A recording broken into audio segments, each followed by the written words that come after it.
Welcome to the Gals Guide to the Galaxy podcast, where a group of gals gather for you one cool thing around our topic of the month. Is it ancient history? Is it breaking news? Is it safe for work? Well, that's up to each gal. All we know is that... Fasten your seatbelts. It's going to be a bumpy night. Welcome back. I'm Barb, and I'm joined by Leah, Bonnie, and Katie talking about our one cool aviation gal.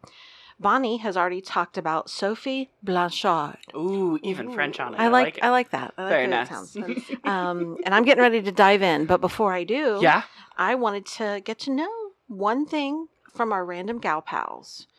Since it's aviation month, let's talk about the best flight of your life.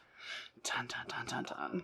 I really should have been thinking about this, huh? I'm struggling because I've just gone through a list of worst flights. Okay, Okay. so it can be Right. either the best flight or Yeah. the kind of your best experience, trip, whatever, that started with a flight, that originated with a flight. I think Yeah. I'll talk about my worst, but tell you the silver lining.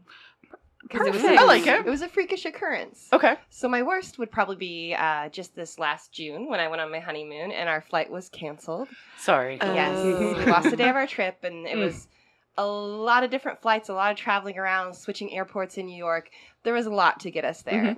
And the whole time, we also weren't sure we were going to be able to sit together since we had to book new flights last minute. Right. Mhm. So I will say the best thing about that is we did get to sit next to each other on all the flights. Aw. And on both longer flights to Iceland, we had a row of 3 with only the 2 of us. Nice. And how often does that That happen? is Yeah. On the way lovely. there, it was a totally full flight, but the Mhm. guy that was originally sitting next to us worked for the airline. So they were like, oh, there's a spot in first class. You can go. And I was like, bastard. And then, But then you're like, but then I wait. had- Mm. I I had volunteer that as bad. tribute.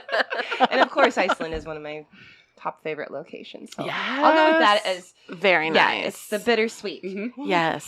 Very stressful, that. but very nice. Yes. Yeah. The one that is popping into my mind today, and I might have a different answer like tomorrow or next week or whatever, but the one that's popping into my head is my honeymoon as well. We had a afternoon wedding, which kind of went into the evening, and then we had a midnight flight out of LA to go to Florida. Romantic. So it was that like a we've got to, rom-com. yes, it was very much that we've got to leave the wedding. We've got to quick pack up our stuff, and we've got to, sort out the wedding presents and all that kind of good stuff. And we got to rush to the plane. And then it was just such a day that we were so exhausted that we slept on the plane. And I hate planes. So it was very nice to sleep on the plane. We arrived in Florida. We found a hammock right away, and just because our hotel wasn't ready yet. So we just lounged on the hammock. And so it was this rush, tired, that it took all of the I don't like flying out of it. Very nice. Very nice. So that's the one that pops into my brain. I like it. Sweet. I like it. Bon, what about you? My favorite flight was probably to Australia. Oh, To the People Student Ambassador Program. I like Where it. we're just going to take a bunch of middle schoolers and take them to another country. See what happens. Well, it's just Yeah. not. With Not 3 adults, so there's 30 kids. That ratio is not safe. Oh my goodness. I don't know how my parents, I think we just randomly got a thing in the mail. Right. My parents were like, yeah, sure. I'm like, Let's send Bonnie. What could go wrong? I mean, as a But- parent, I can understand why that was the choice they made. You need a little me time in the summer, too. Vacation. they cleaned my room while I was gone. I was so Oh. mad. Yeah, no, I would be mad I've too. experienced that, too. Mm-hmm. Yeah. Where's all my stuff, that. Mom? Right. But we got on the plane, and I had a book, and I had my Game Boy Color, and my little travel buddy just passed out immediately, and I was so mad. I think she was asleep before the plane even took off. Oh, She yeah. was out for 10 hours on this 20-hour flight. Maybe her parents drugged her. I was going to say, That plane Dramamine. was so empty, and it was a Oh. big plane. It was there were 2 or 3 rows, and then a middle row, and then another row. Yeah. So there's 2 aisles. Was it double decker? And then, it was Yes. a double decker. Yeah. I've been on one of those. This Yeah. is 2000, Yeah. I think, 2001. The plane was empty. It was only Oh, halfway full. Yeah. So you could just go find a spot and go Yeah. lay down. It Does was sound great. like And the then there best was That's like a nice for a long smoking flight. room in the back of the plane Yeah, too, yeah. Right. which I had never heard of because like there was like Mhm. don't smoke on the plane. Mhm. They had teenagers smoking. It's like what is going on? That also sounds accurate.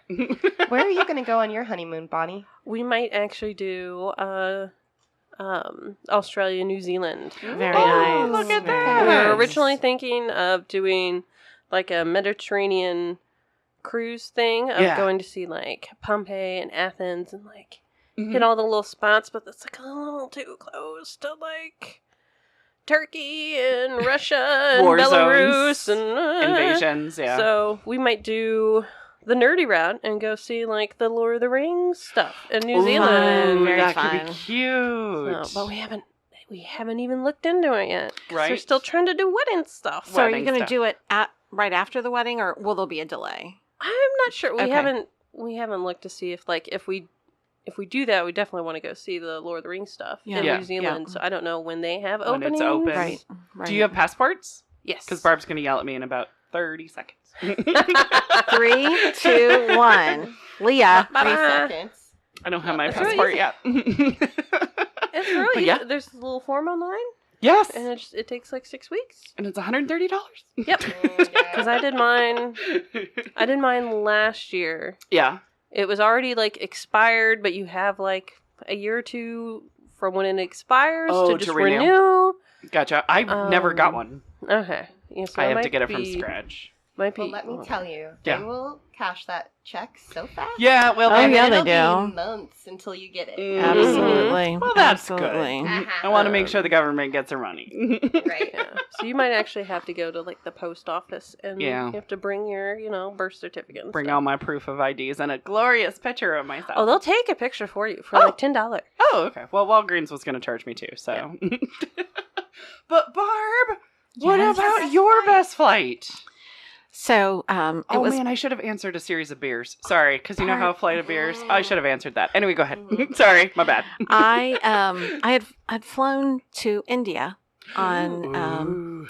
this was when I worked for General Motors, and so we were using Air India. So worked with the travel agent through General Motors. They got us over there.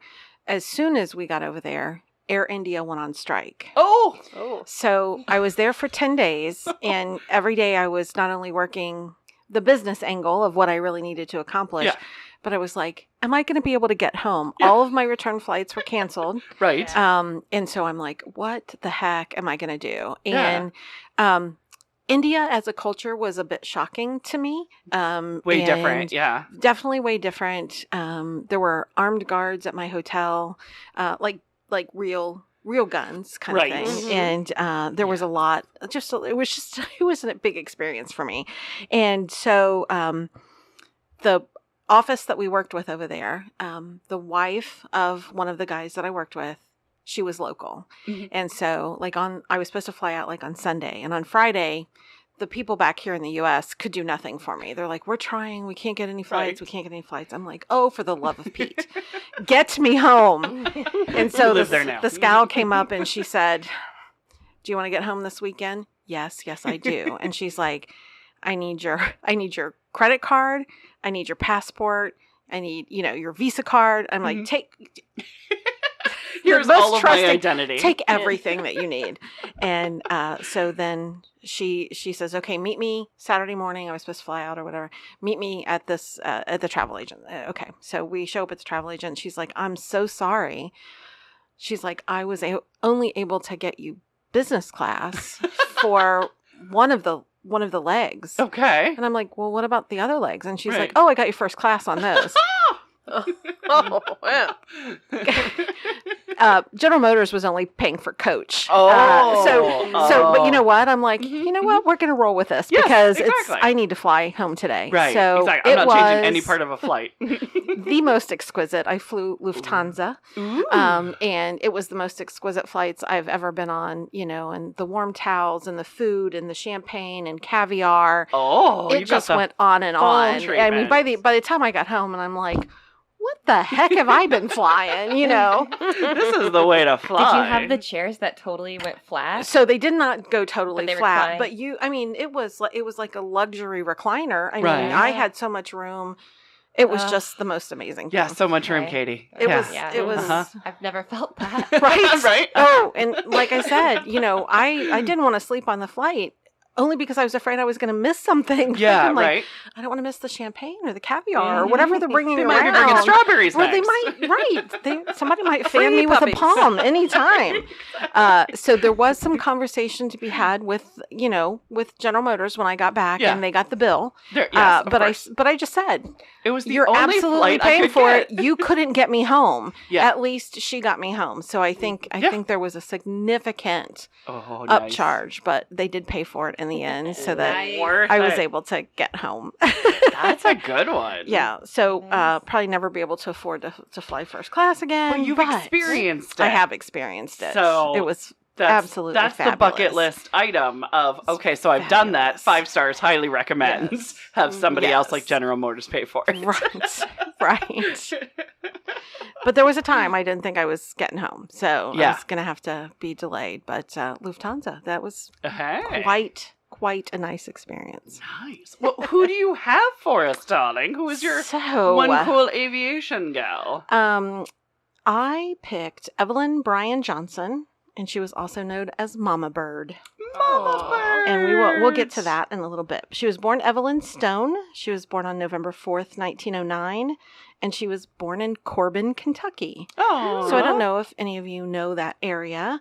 I know that you have Kentucky relatives. I have Is it family in this area. in that area? Yes, Oh, yes. Look at that. It's nice. It is very rural. Okay. And it is, it's part of the Appalachia, Gotcha. kind of community. It's near the mountains of the same name. Mhm. If you see these areas portrayed kind of in movies and film or talked about in the media, you'll hear some very negative connotations. Is this where with banjos them. play? So you'll hear about banjos. You'll hear about moonshine. Bonnie's freaking out. You'll hear lots about racism, sexism, All the isms. all the isms. That's nice. They're portrayed as culturally backward, very poor, impoverished. All those kinds of negative things. So anytime you see this area, the people are wonderful, right? The people Right. are just fabulous, and they Yeah. really get a bad rap in the communities. But here was the Stone family. The father was a railroad conductor. Mother was a school teacher. Aw. Evelyn herself was very smart as a young girl, did very well in her studies. Again, this is the early 1900s. Mhm. She graduated with honors from Tennessee Wesleyan College in 1929. Nice. She went on to the University of Tennessee, where she received an English degree in 1932. This is very rare for a woman Absolutely. anywhere in the country at this time. You are let absolutely. alone from Kentucky Yes. yeah. Yes, Oh, wow. very, very much so. Yeah. And she followed in her mother's footsteps to start. Yeah. So she became an English teacher, a 6th grade English teacher, and she was teaching in Tennessee Gotcha. right after college. While she was in college, she met Wyatt Jennings Bryan. His name, he went by WJ. Okay. I don't know why, because WJ just does not roll right off the tongue as a nickname, but WJ. Sure. Yes. So they met at University of Tennessee, and they married in 1931. Together, they moved to Jefferson City, Tennessee, and began a dry cleaning business. you do. It was called College Cleaners because they were very close to a smaller university down there called Carson Newman University. So this was in the 30s, so coming out of the Depression and leading into World War II. So this is kind of Yeah. the era that they were in. After Pearl Harbor, WJ decided that he wanted to enlist, and he wanted to go into the Army Air Corps and fly planes. So he enlisted, went off to do his business. Evelyn was left there to take care of the dry cleaning business and entertain herself, and she found herself getting quite bored. Like you do. Like you do. So, but one day she sees an advertisement in the paper that says, "Come learn how to fly." And Yes. she's like, "I think I will." I mean, the hubby's doing it, right? Exactly. Yeah. Well, we'll get to that. Oh, okay. That might okay. be a little twist of fate. Oh. But Evelyn will say that it was love at first flight. Oh. She fell in love with flying immediately. She started taking lessons in October of 1944.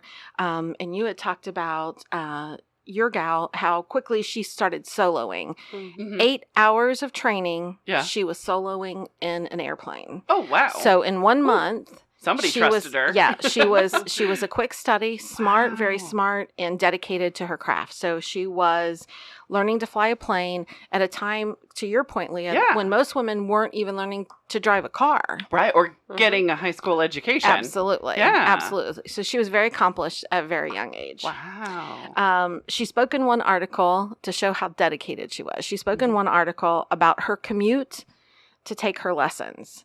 She would take a train from Jefferson City to Knoxville. Okay. That's a little ways away. Then she would take a bus till the end of the bus line. Oh. She would get off the bus. She'd walk a quarter of a mile. And then she would get in a rowboat. And she would row herself across Fort Loudon Lake Yeah. because the airport was on a little island. So we're at trains, Trains planes, Bus. automobiles, Boat. and a boat. and a boat. And her Wow. feet. She had to walk a little ways. And walking. Yes, there you Yes. go. Aw. So talk about dedication. To get to her Aw. lesson, she had quite an interesting path that she had to follow. Cute. But it paid off. She earned her private pilot license in 1945, her commercial certificate in 1946. She became an instructor in 1947 and an FAA examiner in 1952. Ah. So she administered over 9,000 check rides for the FAA, which is the final step that a pilot has to go through Mhm. before getting his pilot license. She was the gatekeeper. Oh, nice. And she did more than any other pilot for the FAA at 9,000 rides. Hey. It's estimated that she gave lessons to between 3,000 on the low end. Mhm. Her estimate was closer to 5,000 students. So she gave lessons to students. Sweet. It included a senator and several pilots and executives that would go on to work at some of the major airlines. So Mhm. at the time, it was Piedmont Air. Piedmont became U.S. Air. Okay. So she did a lot of executives and pilots for them. Eventually, her career lasted 55 years. Wow. So she taught many pilots across the board. So United, Delta, American Airlines, FedEx, Mhm. even Frontier, even as new as Yeah. Frontier appears to be, although I Right. don't know when they were launched, she had taught many of their pilots. Oh, So, wow. and when I was here last time, we talked about Avriel Scholl, Yeah. who is that whippersnapper out of Carmel that became a self-taught architect. Right. And remember what we said? Imagine in the 50s, a young girl in her 20s telling men how to build a house. Right. Well, we've got another example of that here. Ah. We have imagine in the 1940s and Mhm. 50s, a woman telling men how to fly a plane, and then later becoming the gatekeeper to whether or not they could actually become a pilot. Nice. She was in her 30s and 40s at that time. Yeah. So, and very few women were even flying, Mhm. let alone teaching, let alone Mhm. being this gatekeeper. Yeah. So Senator Howard Baker, and he would later become chief of staff under Ronald Reagan, I think. Okay. But when he was a senator out of Tennessee, he decided that he wanted to take lessons. He flunked his first check ride with Evelyn. Oh. And he's quoted as saying, "She's the sweetest, kindest lady you would ever want to meet, except when she's doing a check ride. Then she's a pure devil." Oh, no. But he did eventually pass and become Mhm. a pilot, and had a very nothing bad about Evelyn, because he became a very successful individual no matter what. Right. But I think she was a little hard on the guys. Flying became her life. She managed and even once owned the Morristown Flying Service, which later became the operational base of the Morristown Regional Airport. And that's located in Tennessee as well. She operated a flight school. She offered charter operations, and she performed aircraft maintenance. Mhm. She also was a certified Cessna dealer for almost 20 years. Sweet. And she became the manager of that airport in 1953, and she worked there until her death. She was one of the first female helicopter pilots, and she was a member of what was called the Whirly Girls. Oh. Nice. And she was involved in the Civil Air Patrol. It's a volunteer organization that helps not only with teaching, but it also helps provide volunteer civilian emergency services. So she was in the mountains, in the Appalachian Mountains, Mhm. and she said a lot of folks would come from the East Coast and fly over to Tennessee the East Coast is very flat. She said they would just literally run into the mountains. Oh my and God. she would have to go and save these people. Oh, no. So she herself never crashed. She talked about that in one of the interviews, but she survived all of her air emergencies, which included 2 complete engine failures, a fire on the plane while she was flying. Was there a balloon nearby? And I don't think this had anything to do with helium-filled balloons. Weird. She also said that she was flying over Texas and the plane started just losing random parts. Yeah. But she was able to bring it down safely, and she was a survivor. Wow. She also won a Carney Foundation Award for saving the life of a helicopter pilot. This was at the Morristown Airport where she was a manager. She saw the crash. He was taking off and crashed on takeoff. There was at least flames, or at least she thought there were going to be flames. So she ran out. She grabbed a fire extinguisher. She crawled into the wreckage. She turned off the engine to shut off the blades. Right. She doused everything with the fire extinguisher, so she either put out the flames or prevented the flames from happening. Right. And then she dragged the pilot to safety. Wow. So she received awards for that. The man made a full recovery and became a test pilot for the FAA. So he still had a successful career. He wasn't scared of flying again. Nope. Got Look at that. right back in. So I would ground myself. well, and I'd be done. you think that 2 full engine failures, although I'm sure engine failures do happen, and the pilots are Right. trained for that. Yes. But a fire on board, Right. losing random parts over Texas. I don't know. That just seems a little stretch Yeah. for me. I might not be. I'm kind of like you. Maybe I would have grounded I'd be myself. like, this was fun. She was asked about how many of her students were women, and she estimated about 5%, Oh, which I did a little it's fair. research. Yeah, I mean, it seems Yeah. like between private and commercial pilots, Mhm. it ranged anywhere. The estimates were 3 to 6%, so it was right in there. Gotcha. She said she didn't think that it was because women couldn't do the flying. She Right. thought they had the skill set to do it. She does, yeah. But back in the day, there was nobody that was interested in learning. No. And she said that she or taught to know it was an option Right, for women. right, Yes, yeah. right. You're such a good See, straight, I'm just straight saying, woman. if you don't know it's an option, Right. you don't think about Mhm. doing it. And that's exactly right. And she saw a flyer that said "Come fly," exactly, and she That's was exactly invited right. to do it. So, Exactly. yeah. And she won many awards throughout her life, but one of the ones that she really appreciated the most was the Hamblin Women's Hall of Fame. Hamblin Women's Hall of Fame was in Morristown, so where she was living and working at the time. She liked that one because she knew that they nominated women who they thought were good role models for younger women. And she was really proud of that one. She really liked being thought of as a good role model. Sweet. So Mama Bird, we talked about Mama Bird. Her nickname actually came from one of her female students. One of her female students by the name of Fran Davis sent her a Mother's Day card while she was taking lessons with Evelyn. And Evelyn thought that was a little weird. But Fran explained it and said, "You're like our Mama Bird. You're watching over all of us as we learn to fly." Aww. And the name stuck. Yeah. So it stuck for decades later. She was a little bit of a daredevil. She raced in the Powder Puff Derbies for years. I love the Powder Puff Derbies. So they started back in the 20s. Yeah. Amelia Earhart actually raced in those, and they were coast-to-coast races for female pilots. Yes. And those weren't the only ones she did. She did some international, so she flew in the Caribbean, and they mentioned one race from Washington to Havana in the mid-50s. So she enjoyed doing it. She's a little junkie of the Adrenaline racing. junkie. Yeah, adrenaline Healthy junkie. competition. Yeah. Exactly. There's a documentary called Breaking the Clouds, the First Women's National Air Derby. Ooh. It premiered in 2010, and it was written, directed, and produced by a gal by the name of Heather Taylor. Heather actually credits a conversation with Evelyn as the starting point for this film. She wasn't aware of the things like the Powder Puff Derby. So when Evelyn brought it up to her, Heather kind of glommed onto it, and many, many years later actually brought this film. Needs to be a documentary. It needs to be a documentary. So I'm excited. I think I'll have to look that one up. Yeah. The documentary was award-winning from the National Aviation Hall of Fame, and there's a photo of Heather receiving her award from Harrison Ford. He I thought that was interesting. He's a pilot himself. Right, Yeah. right. So he was right there. Nice. as Evelyn got older, she joined the UFOs, the United Flying Octogenarians. So 80-year-old pilots have a group called the UFOs. I thought that was fun. Maybe, is that who we've been Yeah, seeing is in that the what the night? hearing was Yeah, okay. All right. I like it. Yeah. Mm-hmm.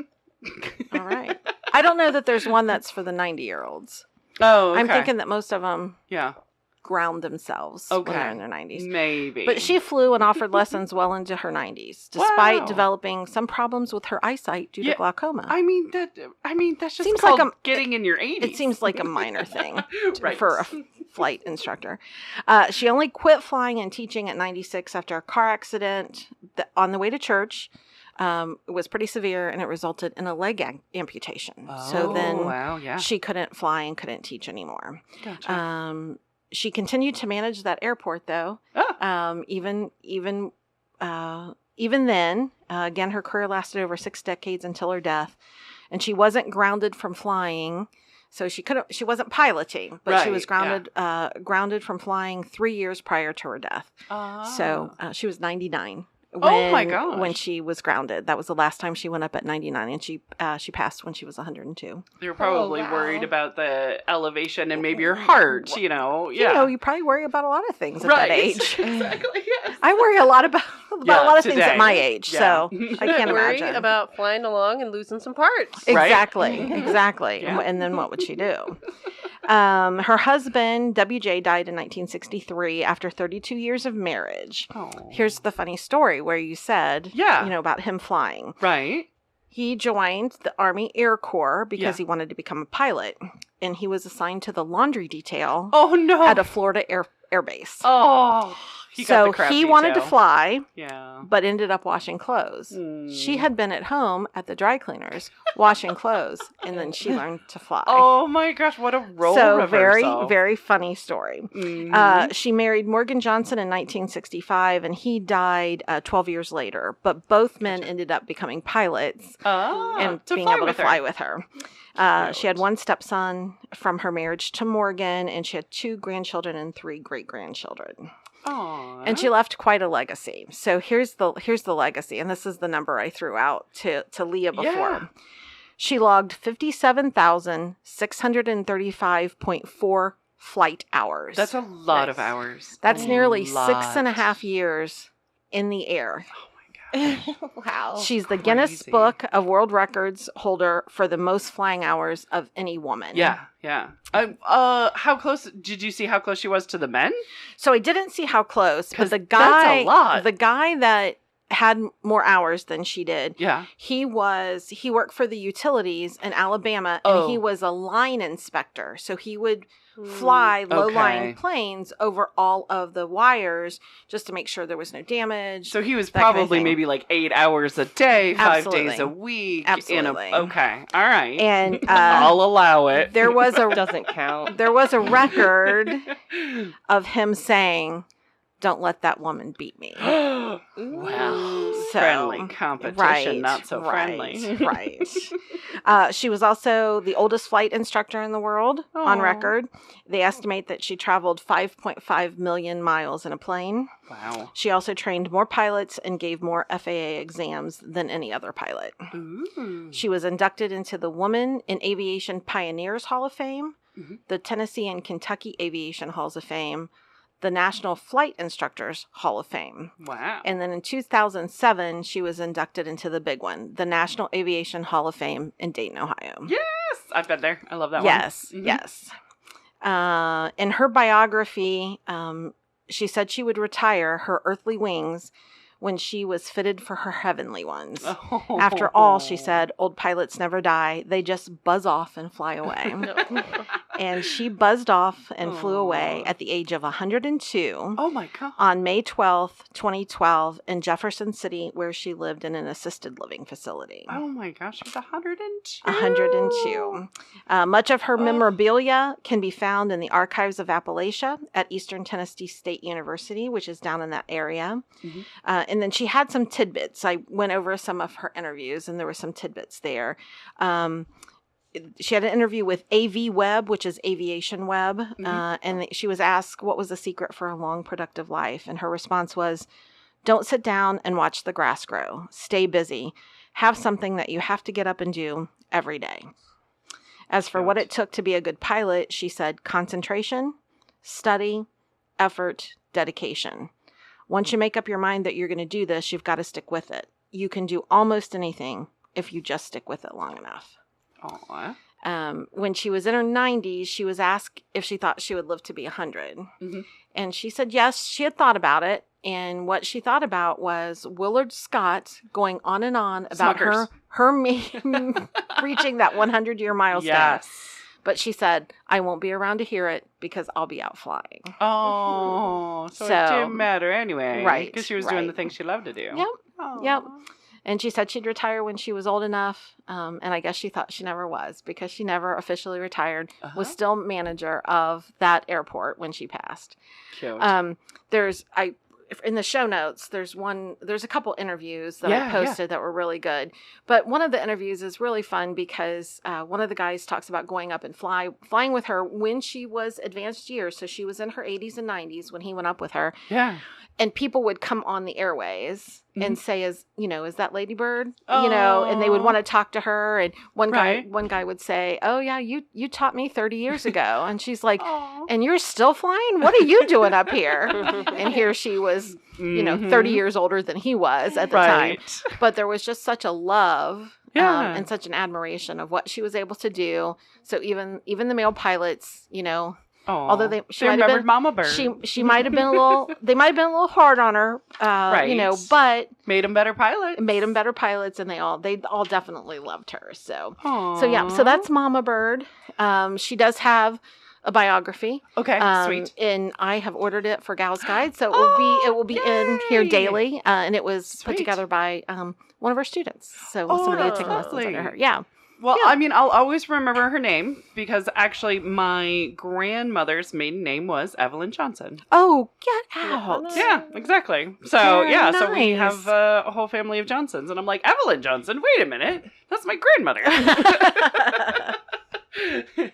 Well, she was very grandmotherly, I think, to so many of her students and pilots. So it was a very fun story. Cute. Lots of hours up in the air. Yeah. It's amazing. Glorious it was totally Bear. Amazing. Totally. And you have a 4-minute audio thing that you highly recommend that I'm going to put in the show notes. Yes. So it's one of the articles, I think it was either the NPR, it might have been the AV Web, but at her death, they recorded a 4-minute, I think it was NPR, a 4-minute little snippet from a guy who had gone up with her when she was in advanced years. And so it was just a really cute little clip, and it just really shows how much they really loved her and, really looked and her inspiration, or how much of an inspiration and a role model that she was. Yes. And I Legacy. That's the word I'm looking for. Even read some of the reviews of her book. Yeah. Or of the book that was written about her. And several of the first comments were like, oh, I took lessons with her. Oh. And it would be, I took lessons with her and then I reached out to her, after the book was published, and she sent me an autographed copy of the book. But, there was still just this love and so admiration. Much love. Yeah. Tough cookie, but well loved in the community. That's so sweet. Yeah. Do y'all have any questions about Mama Bird? No. Thanks for sharing. Absolutely. That's a lot of flying. It's a lot. That's of a feel-good flying. story I needed after Bonnie's hot air balloon fiasco. So I appreciate it. Well, I was happy to provide kind of a happy ending, right? Because I didn't want somebody who perished in the sky by their own. But you know what? Different strokes for different folks, Barb. That's true. It's true. It's very true. Some of us like stories of puppies. Mm-hmm. There was a tie-in. Doesn't matter. It's just puppies. I had no puppy tie-in in my story. Exactly. It's true. We all got to work harder on that. Well, do you want to wrap us up, Barb? I will. Sweet. That wraps it up for this week. Join us next week for another cool woman of history as Gal's Guide podcast continues. Thanks for listening. For show notes, links, and images from this week's show, visit galsguide.org. Want exclusive stuff like deleted bits and major bloopers? Become a Gal's Guide patron today. Thanks for listening.